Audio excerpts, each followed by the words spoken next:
evangelismo en tiempos de persecución. Retomamos nuestra clase y dijimos que vamos a retomar la clase y nos vamos a ir a la perspectiva desde lo que se conoce como Nuevo Testamento. Ya en las clases anteriores que vimos, digamos que vimos la perspectiva del Antiguo Testamento. O sea, porque creo que es importante siempre considerar que el tema de la evangelización, ¿verdad? No es algo exclusivo del Nuevo Testamento. Eso es importante de considerarlo. Hay mucha gente que, así como piensan que el bautismo, por ejemplo, es algo que empezó con Juan el Bautista. Entonces también muchos piensan que el evangelismo comenzó con el Nuevo Testamento, con la predicación de Jesús. Y no es así. Entonces era importante verlo, ya lo vimos, ya lo analizamos. La proclamación del mensaje, la proclamación de la palabra de Dios hacia el ser humano se da, como ya vimos, desde el mismo inicio, desde la creación misma del hombre. Entonces, lo que concluimos de todas las clases que vimos y los casos que estuvimos analizando, recuerdan que encontramos un patrón, una coincidencia o un orden respecto a cómo se llevaban a cabo los casos de evangelización. ¿Alguien se recuerda cuál era ese orden? La búsqueda, el llamado y la confrontación. Básicamente, ¿no? O sea, la búsqueda, el llamado, la confrontación y la asignación de una tarea, ¿verdad? Dijimos que esos pasos los encontramos prácticamente en todos y cada uno de los casos que examinamos. Entonces, siempre hay una búsqueda. La mayor parte de los casos que vimos, el Eterno directamente buscó a las personas. Por ahí en algunos el Eterno envió a alguien, pero siempre es el Eterno. Entonces, ¿por qué? Recordemos que la Escritura dice, no hay quien busque a Dios.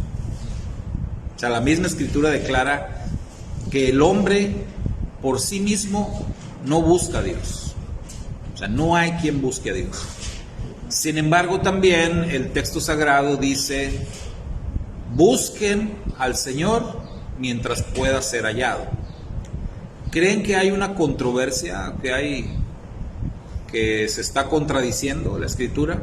Cuando por un lado dice no hay quien busque a Dios y por otro dice busquen al Señor mientras puede ser hallado. ¿O cómo podríamos hacer que se armonicen estos dos conceptos? ¿Cómo lo entienden ustedes? Pues hemos estudiado que el Rama College es un que nos guía y el que convence al hombre de esa necesidad de buscar al Eterno. Entonces yo creo que más que nada es eso, el cuando sientas ese llamado, aprovecha, porque el hombre por sí solo no lo va a hacer. Entonces yo creo que ahí es donde se concuerda. Exacto. Entonces, no hay una contradicción, simplemente el hombre por sí mismo no lo va a hacer. Pero ya con la ayuda del Eterno, dijo un hermano, con el puche, ¿no?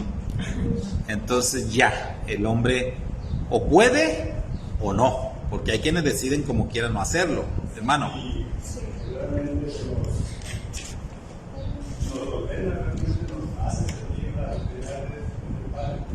Y realmente en este tiempo de realidad es raro que un hombre como estaba comiendo normal mucho Dios, porque nadie puede ir a Dios y él no lo quiere.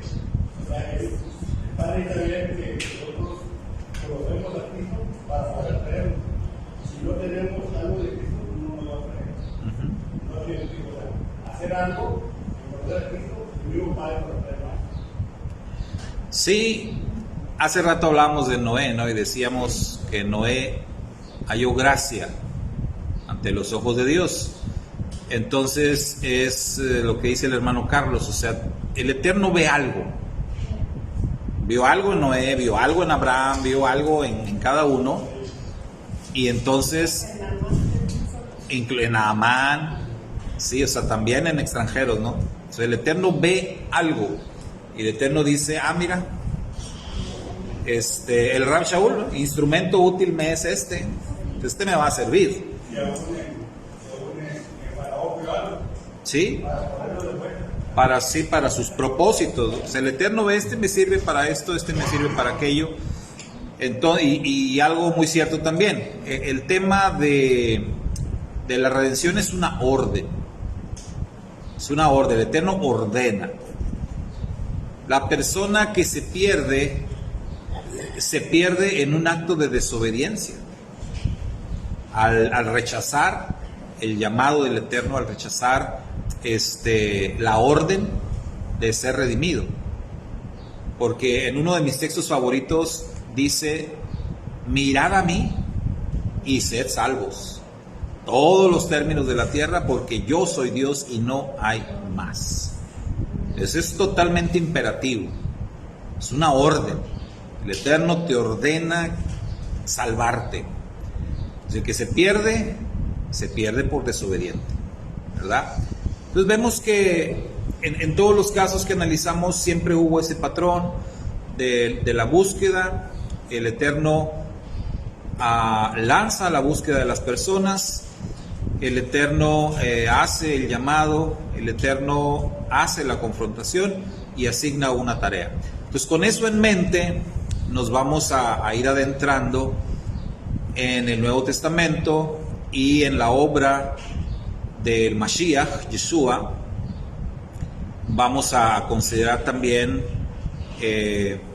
la preparación antes de Mashiach que hizo Juan el Bautista, ¿verdad? Porque es bien importante considerar siempre cómo es que da inicio el Nuevo Testamento, o para decirlo en mejores palabras, la manifestación del Mashiach.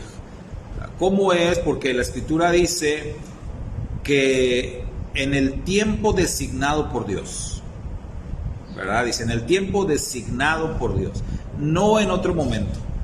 En el tiempo que Dios designó fue que vino el Mashiach, nacido de mujer y nacido bajo la ley. Entonces, en el tiempo designado por Dios. Esto quiere decir que Dios preparó todo para la primera venida del Mashiach, su manifestación. ¿De qué manera se fue preparando el terreno para eso? Bueno, nosotros tenemos lo que se conoce como el Tanaj o Antiguo Testamento, hasta lo que es el profeta Malaquías. Entonces, ¿qué pasó en todo eso? Eventos importantes, división del reino, ¿sí? Exilios, ambos reinos fueron exiliados. El reino del norte fue exiliado y desapareció, no hubo regreso hasta ahora, ¿verdad? Hasta nuestros días está apareciendo, pero en aquel tiempo fue exiliado, las 10 tribus desaparecieron, se dieron por perdidas. El reino del sur es exiliado 70 años, hay un regreso, hay una reconstrucción del templo y de la santa ciudad de Jerusalén. El primer templo fue el de Salomón, el segundo el de Zorobabel, y entonces en ese segundo templo hay varias situaciones que ocurren, puesto que muchos judíos en el exilio decidieron no regresar. Muchos judíos se quedaron en el exilio. Y cuando el segundo templo empieza a funcionar, Posteriormente viene el imperio griego, y esto causa una situación pues de mucho conflicto, la famosa helenización, ¿verdad? Donde muchos judíos fueron helenizados, donde el liderazgo del templo se perdió, cayó en manos de usurpadores. Después vendría el Imperio Romano y las cosas se iban a complicar todavía más. Entonces todo eso era preparación para que el Mesías llegara. Hay un periodo conocido como periodo de silencio entre lo que es Malaquías y Juan el Bautista. Hay un periodo ahí como de ¿cuánto tiempo? 400 años. Como 400 años, ¿no? Que coincidentemente es como el tiempo que pasó Israel en Egipto, más o menos.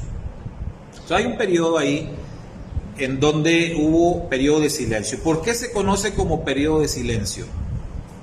Que no hubo profetas. Porque sí,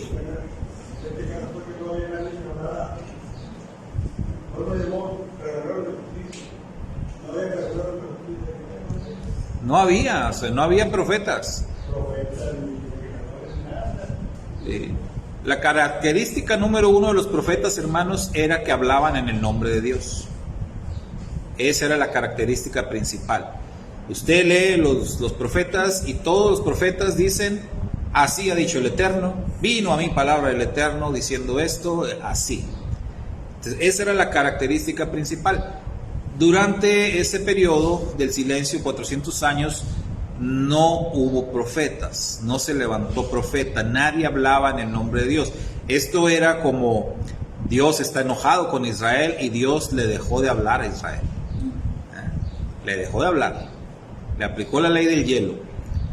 Es por eso, eso que algunos dicen, hay personas que dicen: no, es que no te debes de enojar, es que no, eso de dejarle de hablar a alguien no es de cristianos, o sea, eso no. Sí, Dios le dejó de hablar a Israel 400 años, que no le deje de hablar yo a alguien unos 3 o 4 o 5 años.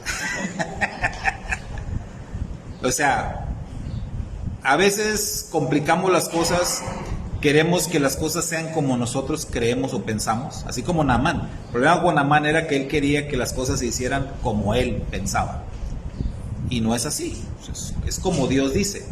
Entonces Dios le dejó de hablar a Israel 400 años. Ahora, en la época de los profetas, hubo profetas.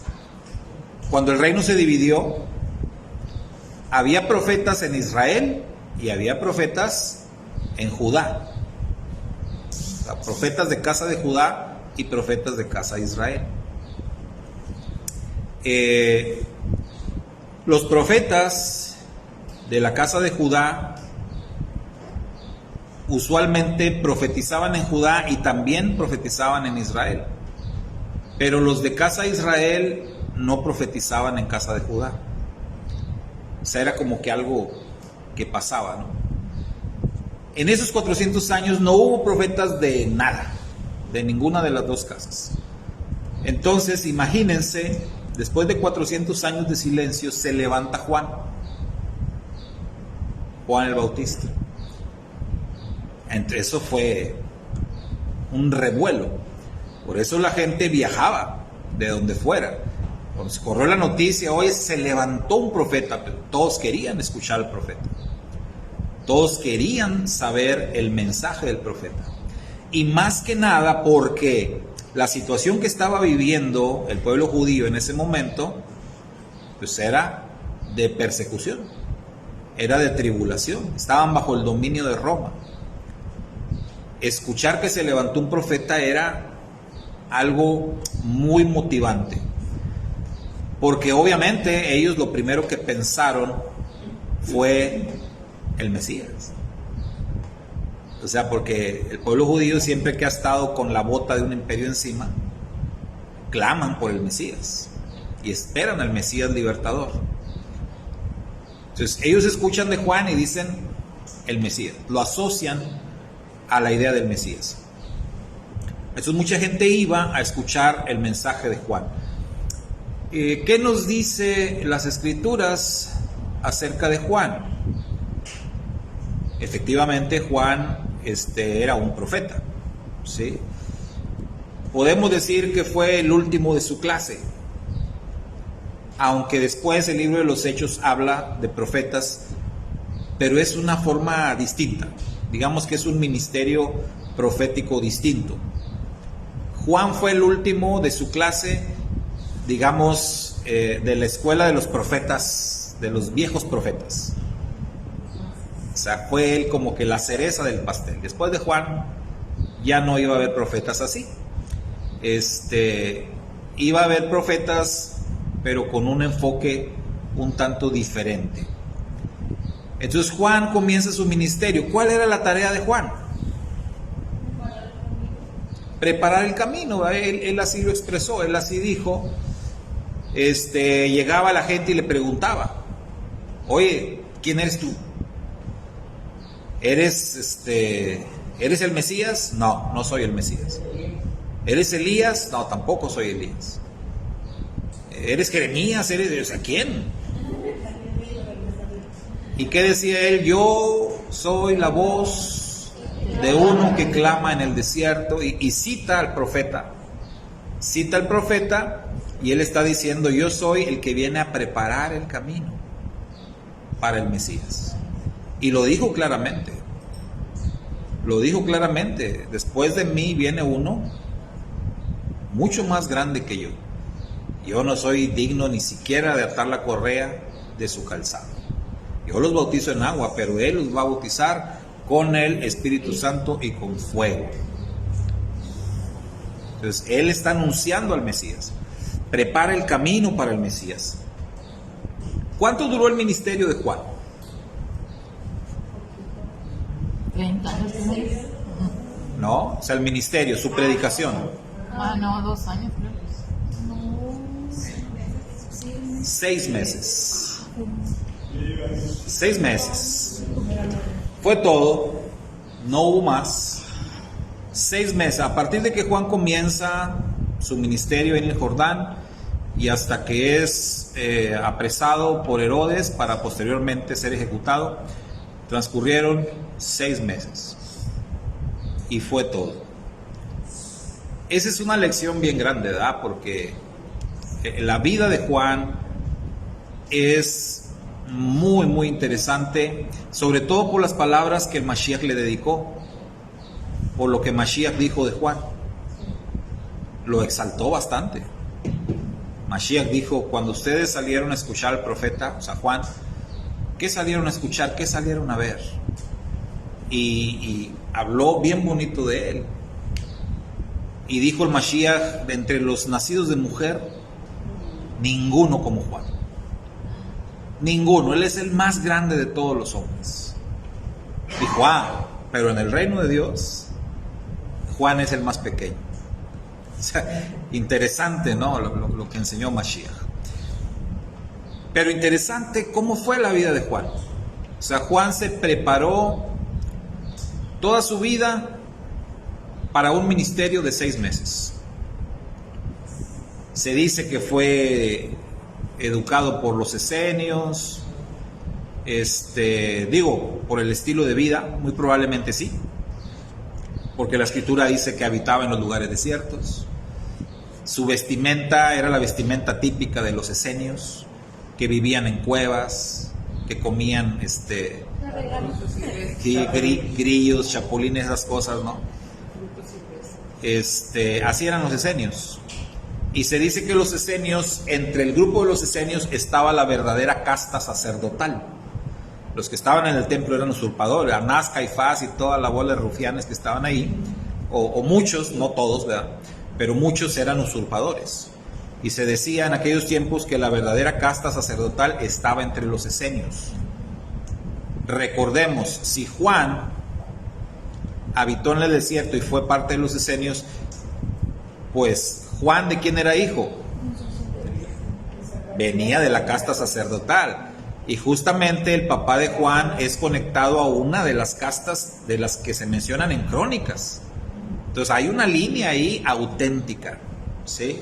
Entonces eso le da fuerza a esa teoría, ¿no? Que se dice que los esenios, entre ellos, no que todos los esenios fueran los sacerdotes, pero que muchos de la casta sacerdotal de los descendientes de Aarón se habían autoexiliado, totalmente decepcionados de cómo muchos de sus compañeros pues se habían vendido ante el Imperio Romano.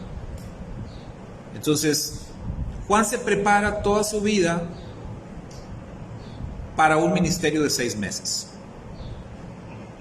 Y en esos 6 meses lo que él hizo fue preparar el camino para el Mesías. ¿Cómo lo hizo? ¿Cuál era el mensaje de Juan?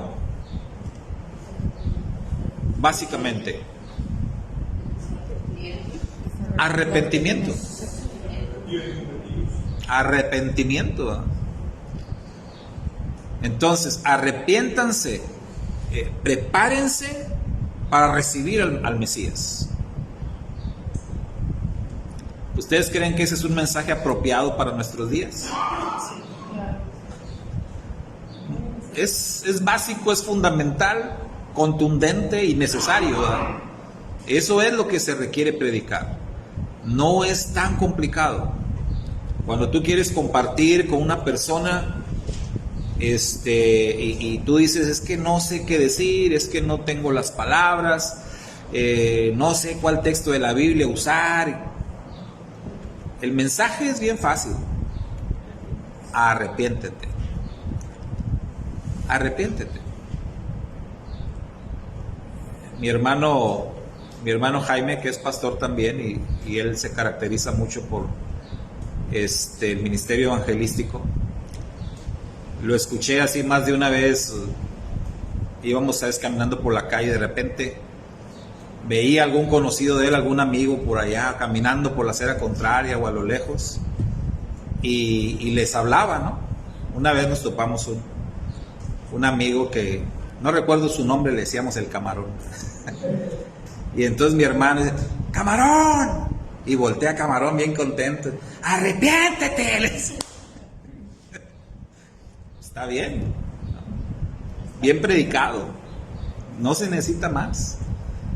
No, Camarón nada más volteó la cabeza y se fue molesto, ¿no? A nadie le gusta ese mensaje, hermano. A nadie le gusta. Dígaselo a alguien más para que vea cómo reacciona. Mínimo le van a decir, arrepiéntete tú primero. ¿A poco no? Porque no nos gusta. ¿Qué hay en esa palabra? Confrontación. Cuando alguien te dice arrepiéntete, te sientes confrontado. Te sientes confrontado, te sientes hasta ofendido, insultado. Bueno, ¿y tú qué? ¿Quién eres? ¿Por qué me juzgas? Sí, o sea, no te está juzgando. Pero fíjate, todo lo que la persona razona o entiende con una palabra, arrepiéntete. ¿Y tú quién eres? Y te va a empezar a decir de todo, ¿no? Nada más porque le digas así. Entonces, el mensaje de Juan era un mensaje de arrepentimiento. Ahora, Juan no nada más decía arrepiéntanse. Juan era duro. Era duro, sus palabras eran muy fuertes. ¿Se acuerda que Juan fue, ¿no? El de generación de víboras. Y él no le importaba que fueras rey, que fueras centurión, que fueras prefecto, que fueras... Él no le importaba. Agarraba parejo. Él su mensaje. Y no crean que... Porque mire, hermano, algo que vamos a ver en el Nuevo Testamento, en el ministerio de Yeshua, Y bueno, ahorita estamos hablando de Juan. Pero algo que vamos a ver es que el ministerio de la predicación o de la evangelización siempre va en dos sentidos: personal y grupal. Siempre. El evangelismo es comparado mucho con el tema de la pesca, por aquello de yo los voy a convertir a ustedes en pescadores de hombres. Esto es comparado con la pesca. Los que saben de pesca saben que se puede pescar con anzuelo y se puede pescar con red, con una terraya. Si tú avientas una terraya, un terrayazo, puedes sacar un montón de peces. Con un anzuelo, pues nada más sacas uno. Si hablamos de cacería, bueno, supongamos que tú vas a dispararle a unas aves, y si le disparas con una escopeta, pues son muchas postas. Entonces tú ves un montón de aves y dices, bueno, les voy a dar con la escopeta, en una de esas tumbo varias, o en una de esas no tumbas ninguna. Puede ser que el disparo salgan las postas y no le pegas a ninguno. Pero si usas un rifle, apuntas bien y aseguras uno. Disparas nada más una bala y le pegas a uno. Entonces, en evangelismo siempre va a tener esas dos caras: o el uno a uno, o lanzo la red. Entonces vamos a ver que Yeshua le hablaba a grupos de gentes, a multitudes incluso, pero vamos a ver que Yeshua le habló a personas. O sea, tuvo los famosos encuentros, ¿no?, personales. Entonces siempre en esos dos sentidos. Y eso sigue siendo todavía. Cuando yo me paro a predicar un mensaje, le estoy hablando a la congregación. Probablemente en algún mensaje yo lanzo el mensaje para todos y a lo mejor pues a nadie le llega. Les voy a decir un secreto de predicador. Justamente ayer alguien me preguntaba sobre eso, ¿no? Me decían, oiga hermano, pero cuando uno prepara un mensaje, ¿cómo se le hace?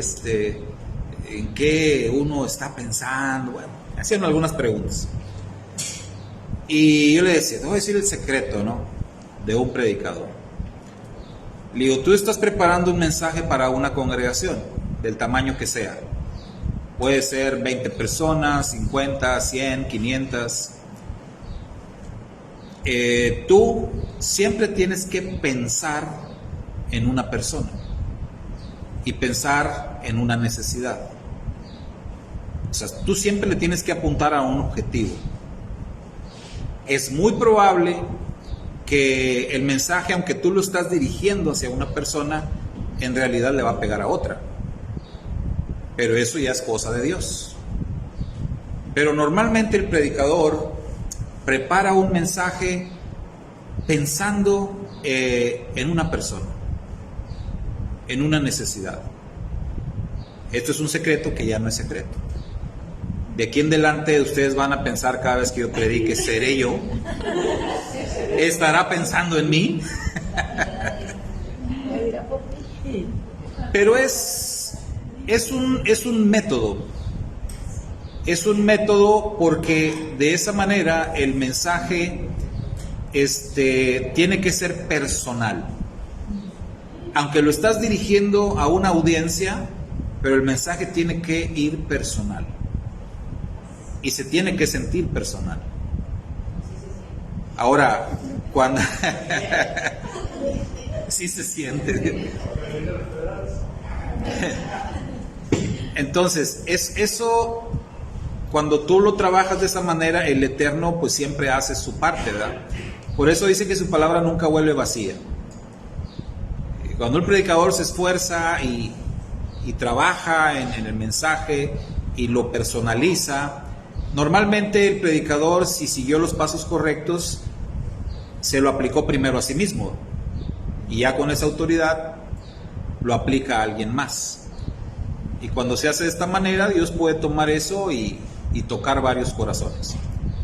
Entonces, eso lo vamos a ver siempre en el ministerio tanto de Juan el Bautista como de Yeshua. Juan le hablaba a audiencias, le hablaba a grupos de personas.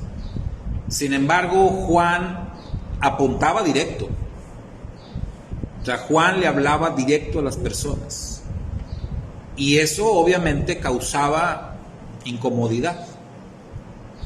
Entonces vemos en el ministerio de Juan, hermanos, vemos que se cumple el orden que ya establecimos, ¿o no? La búsqueda. Sí, por supuesto. No. A algunos les tocó, ¿verdad?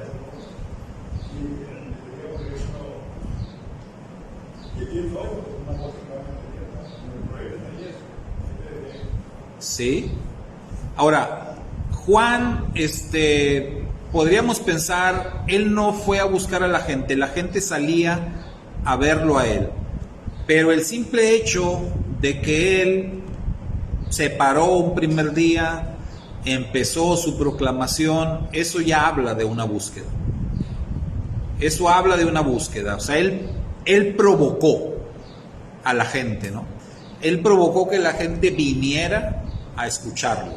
O sea, ahí tenemos que se cumple este paso de la búsqueda. Entonces dijimos que el segundo paso era el llamamiento. Entonces, ¿Juan hacía llamamientos? Sí, claro que hacía llamados. Tanto así que su ministerio era principalmente ahí al lado del Jordán. Y ahí mismo se llevaba a cabo la inmersión en agua de aquellos que atendían al llamado. Entonces Juan estaba haciendo llamados, sí. Juan confrontaba, era su especialidad, ¿no? La confrontación.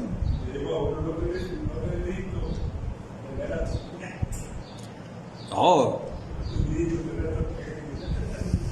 ¿Y a quién le dijo eso? Al rey. Por eso le digo que ese no respetaba a nadie. Al rey Herodes. No te es lícito tener esa mujer, adúltero, no. Confrontaba a Juan, sí que confrontaba. Pero fíjense, había tanta hambre y tanta sed espiritual de la gente, y no solo del pueblo judío, hasta los romanos también. Había tanto inquietud y causó tanto revuelo el ministerio de Juan y su predicación, que después la misma gente le preguntaba. La misma gente le decía, oye, nosotros, los soldados, ¿no? ¿Nosotros qué nos toca? ¿Qué debemos hacer? Y entonces Juan les decía, no anden aceptando sobornos, no anden extorsionando,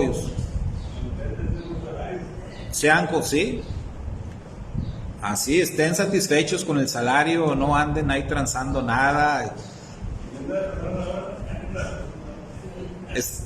Esos mensajes no pasan de moda, ¿no? Sí, hace 2000 años predicaba Juan y sigue igual, ¿no? Entonces Juan iba, sí confrontaba, y confrontaba directamente. Ahora, ¿asignaba Juan tareas? Pues tenía discípulos, lo cual de entrada pues nos hace pensar que sí. Porque si tú tienes discípulos, seguidores, es que les estás enseñando y les vas a dar una tarea. Entonces, en Juan se cumplían todos estos pasos que ya vimos en todos los casos que analizamos del Antiguo Testamento. Aquí está dando comienzo una nueva etapa. Hoy que hablamos de nuevos comienzos, se está dando un nuevo comienzo, se está preparando el camino para el Mashiach.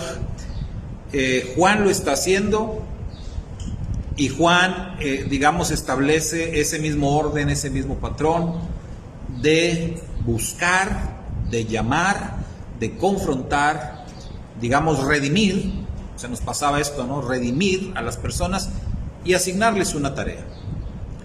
Porque básicamente eso es de lo que se trata. La parte de redimir es como veíamos ahorita con Naamán. Hay una parte en donde dice ahí la escritura, y Naamán fue sano, o fue limpio, o quedó curado, que se puede entender también como fue redimido. Entonces, siempre hay una parte, y tiene que haber una parte donde nosotros entendemos que en ese momento fuimos redimidos. La famosa pregunta, ¿no? De ¿en qué momento fuiste salvo? Entonces sabemos que la salvación es una esperanza que tenemos, pero es como decir en qué momento comenzó tu caminar. Ahorita que estamos viendo el tema de Zarat y que vamos a seguir con Metzorá, eso tiene mucho que ver con nosotros, tiene mucho que ver con el plan de redención. Cuando una persona está ajena a los pactos, está ajena a Dios, es como un leproso.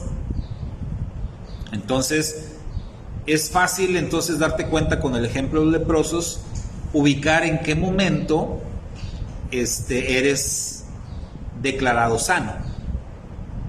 Y algo bien importante es que el propósito de todo eso era que el leproso se reincorporara a la comunidad. Está exiliado. Para que él regrese, tiene que ser declarado puro, sano. Y para eso tenía que pasar por un proceso.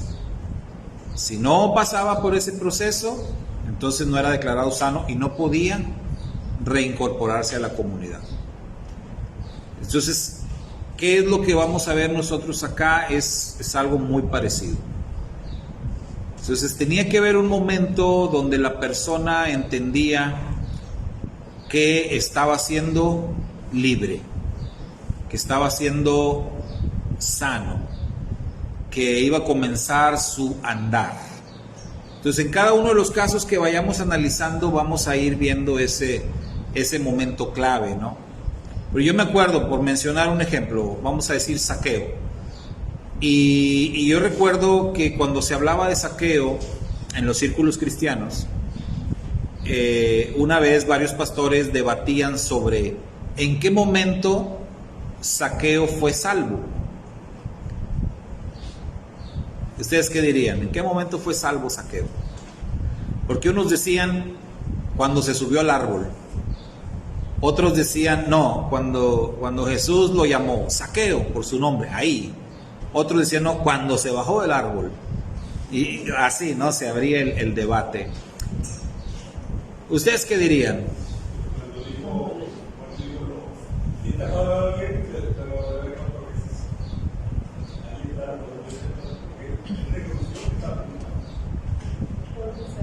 Cuando ya tienes una mente hebrea, no batallas, ¿verdad? Y ya dices, no, él fue libre hasta el momento en que él reconoció y dijo y reparó, y si he aquí que la mitad de mis bienes doy, y si le debo algo a alguien se lo pago 5 veces. O sea, a ver, y él se deshizo de todos sus bienes. Y no es una coincidencia que el pasaje de Zaqueo esté justamente después del joven rico. El joven rico no estuvo dispuesto a renunciar a sus bienes y Zaqueo sí, ni lo pensó. Entonces, ¿en qué momento fue salvo? Pues cuando renuncia a todos sus bienes para hacer lo correcto. Ahí no hay pierde. Sí, hermano.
Sí, no, la motivación, ¿verdad?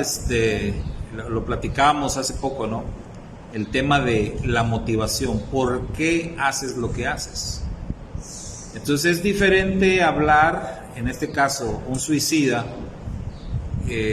cuya motivación es confusa. Puede ser mucha presión en la conversión, la persona no está convertida y lo hace porque ya no es presionado a hacer muchos.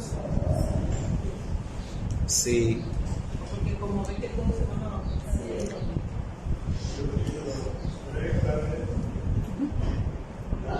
El bautismo no te reza. La rígida, el saber mucho de la Biblia, el conocer cosas de esta Biblia, sí. Por eso decíamos en qué momento, ¿verdad? Es importante eso, en qué momento, porque realmente en este caso el bautismo es una señal, un testimonio. Pero una persona se bautiza porque ya es salvo, porque ya tuvo una experiencia. Entonces, no es porque le hace falta el bautismo. Entonces, recuerden el caso tan popular de el ladrón, ¿no? Que está al lado de Yeshua. Pues ni modo que le pidiera chance a los romanos, oye, déjame ir a bautizarme, ¿no? Porque no me puedo morir sin bautizarme, no la voy a hacer. No, pues. Y a veces es complicado, ¿sí? Es complicado explicarle a las personas porque tienen tan metido en la cabeza eso, lo tienen tan metido que dicen, no, es que no me puedo morir sin bautizarme. Necesito el bautismo para ser salvo, porque hay gente que lo enseña así y presiona con eso y no es así. ¿Sí, Sergio? Yo he oído casos así de eso, de bautismo que es muy así, como muy extremo. Gente, por ejemplo, en hospitales, así que estaba a punto de fallecer y lo sacaban del hospital y iban y lo metían a una antigua presión. Y igual, gente que estaba en hospitales que no se puede levantar o mover así. Y la gente no sé cómo llamar a ese tipo de cosas. Porque pues ya la iglesia le diga que la persona no puede estar desconectada de como quiera, lo que quieran hacer.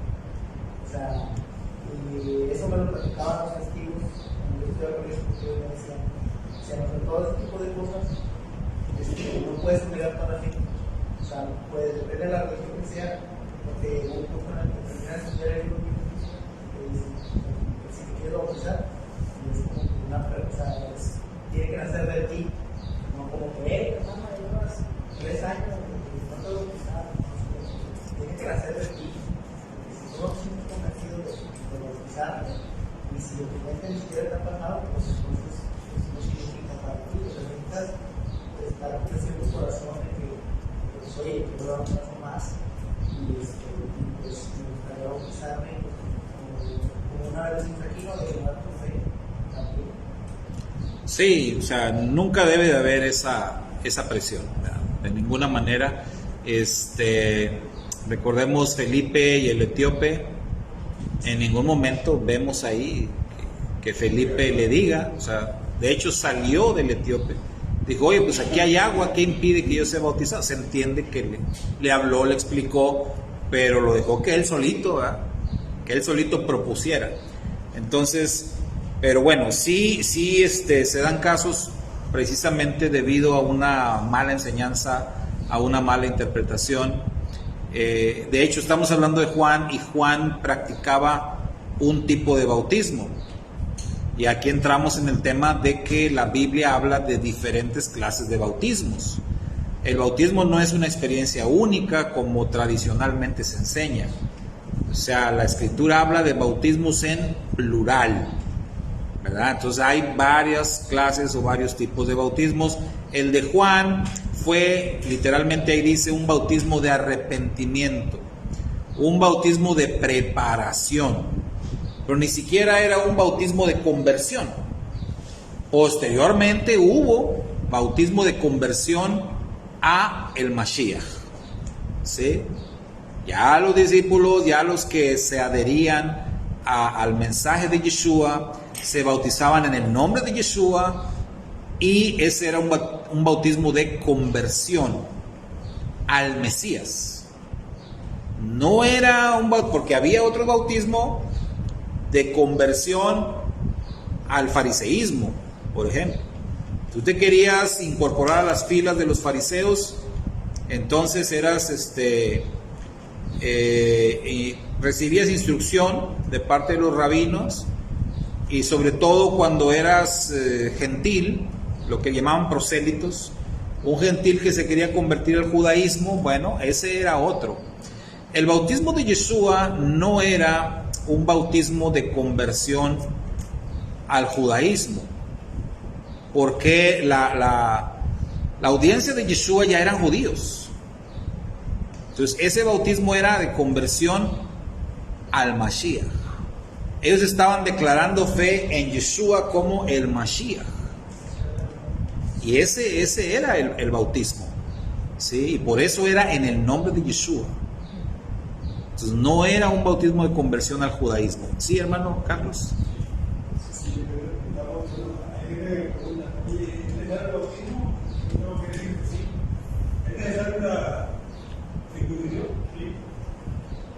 Pero si tienes ambas y no eres circuncidado, como hablamos a veces, es un acto de conocimiento, es un acto de pensamiento, como decía Conchela, en el salvo y fuego, o sea, es otra cosa.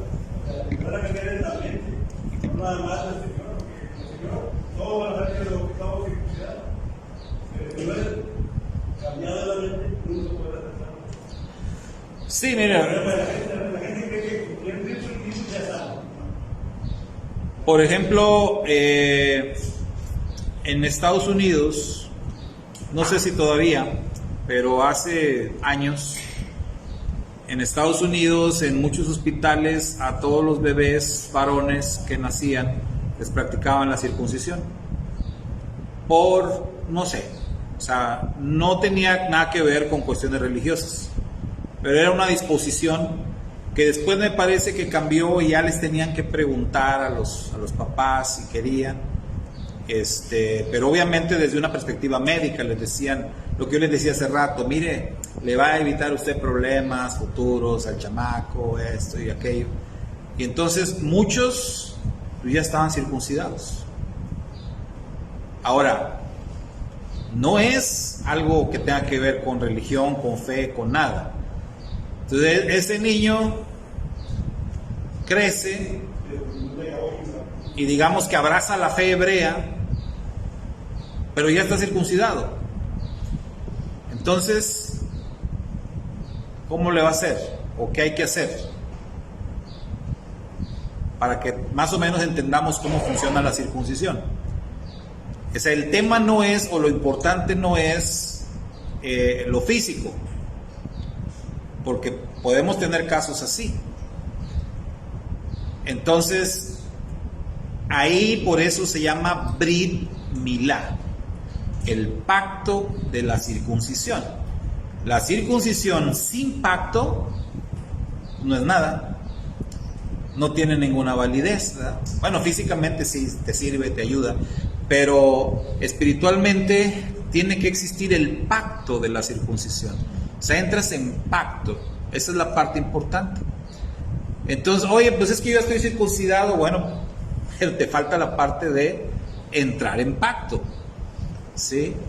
Eso es lo importante. Entonces, acá digo, volviendo otra vez, ¿no? Con Juan el Bautista, él está preparando el camino, él está anunciando, está haciendo un llamado, está predicando el bautismo de arrepentimiento, es una preparación para que se encuentren con el Mashiach, y eso es todo lo que él estaba haciendo. Él completó la tarea, hubo multitudes. Quiero pensar que después de 400 años de silencio, seguramente hubo muchas miles de personas que fueron a escuchar el mensaje de Juan. Y vamos a concluir hoy con esta parte. 6 meses de ministerio. ¿Qué les gusta? A lo mejor el primer día que empezó a predicar A lo mejor se juntaron, ¿qué les gusta? ¿50 personas? ¿100 a lo mejor? No sé, primer día. Pero se empezó a correr la voz. Hoy se levantó un profeta después de 400 años. Yo creo que aquello fue un fenómeno, algo tremendo. 6 meses.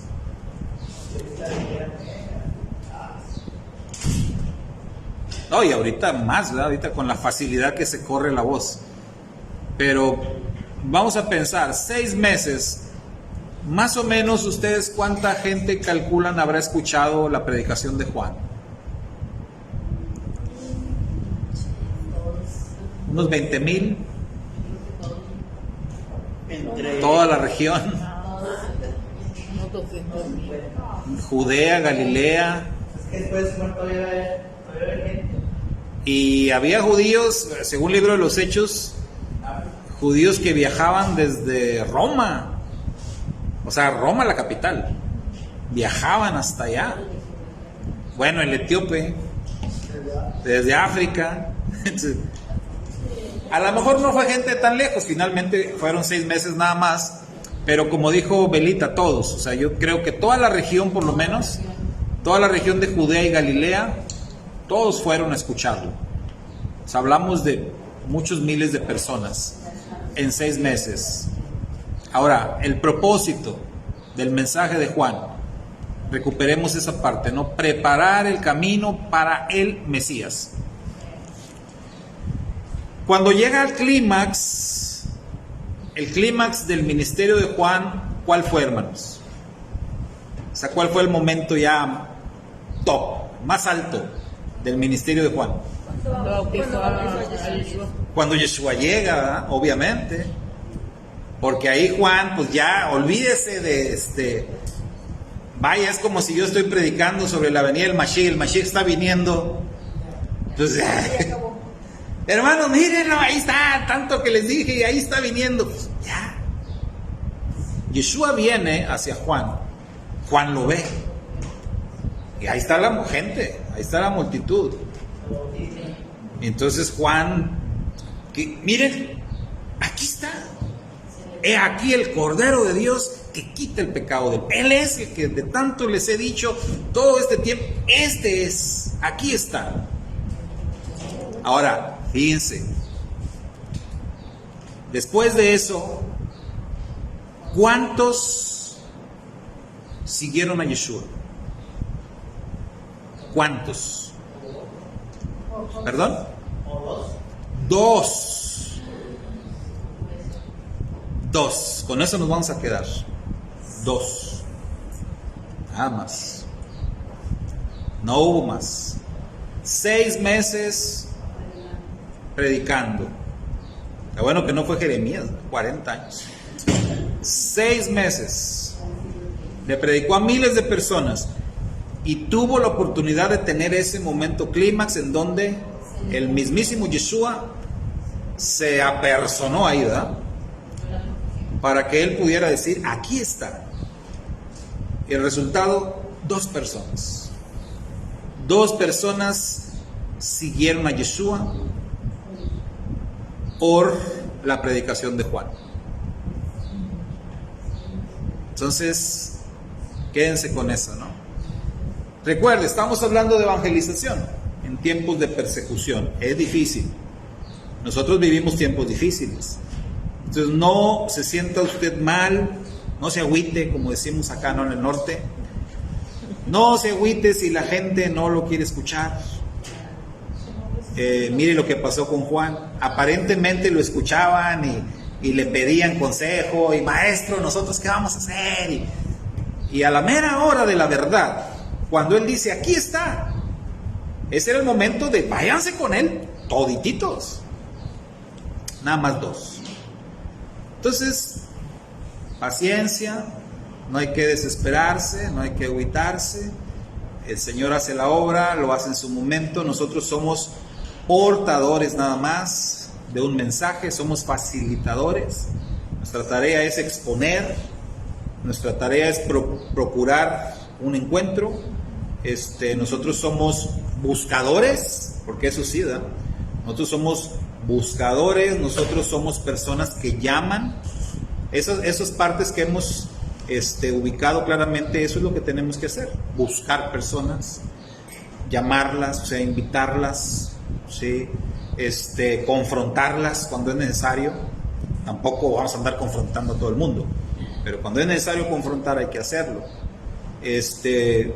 Procurar que las personas sean redimidas y finalmente asignarles una tarea, es decir, bueno, ahora que ya aprendiste todo esto, hermano, pues ahora te toca a ti. Lo que yo hice contigo, hazlo tú con otro. Esa es la tarea que nos corresponde, pero los tiempos están bien difíciles.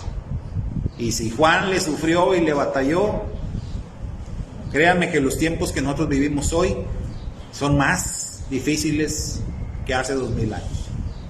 Entonces, para que nos hagamos una idea. Sí, hermano, para finalizar.